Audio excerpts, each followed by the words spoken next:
জানো, ছেলে স্কুলের আঁকার প্রতিযোগিতায় প্রথম হয়েছে।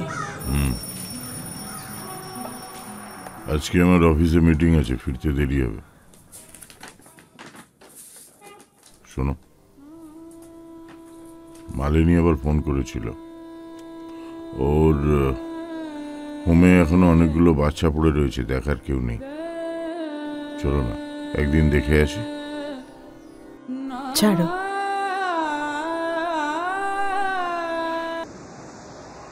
ওই এখানটায় পড়েছিলাম উপর হয়ে। তারপর মা বাবাকে কত খুঁজেছি,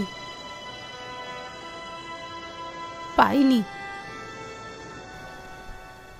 আমি তোমাকে এঁকেছি বাঁশি হাতে। স্যার বলেছে ওটা সবাই দেখবে। জানি তো।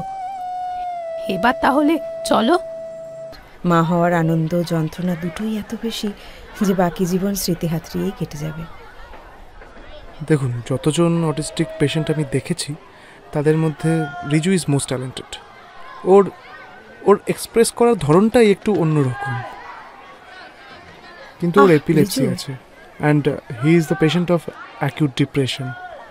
তাই কখন যে কি করে বসে সেটাই আমাকে বেশি করে ভাবাচ্ছে। আসলে আসলে ওদের সুইসাইডাল টেন্ডেন্সিটা থাকে বেশি। আমার হোমে এই এত ছেলেমেয়েদের মধ্যে প্রায় অর্ধেক ছেলেমেয়েই মানসিক অবসাদগ্রস্ত। আর ভাগ্যের কি পরিহাস জানেন, ওরা সেটা আমাদের মতো করে প্রকাশও করতে পারে না। রিজু স্কুলের স্যার ঠিক করেছেন যে রিজুর মতো আরও যে ছেলেরা আছে তাদের মধ্যে যে ভালো ছবি আঁকতে পারে না তাদের আঁকা নিয়ে একটা আর্ট এক্সিবিশন হবে।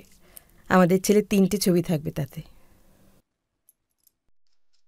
আচ্ছা, রিজুর স্যারের রিজুর মতো কথা আটকায়? হাঁটতে গেলে অসুবিধে হয়? হয় না তো? না, আমাদের ছেলের হয়। ওই সমস্ত ঢপের আর্ট এক্সিবিশন করে না, কিছু হবে না। আমরা চলে গেলে রিজুকে কে দেখবে, কিভাবে বাঁচবে ভেবে দেখেছো কোনোদিন?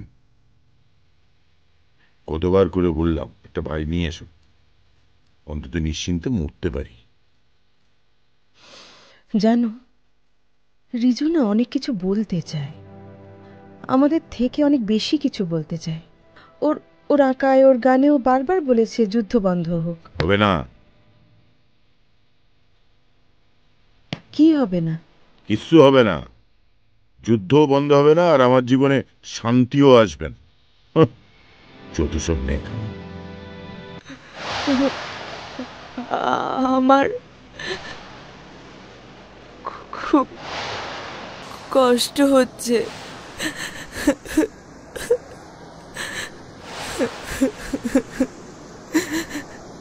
কষ্ট হচ্ছে?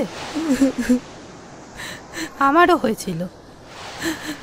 তারপর ওই সমুদ্রের ওদিকটায় আরো বন্ধুদের পেলাম, তোমাকে পেলাম। চলো।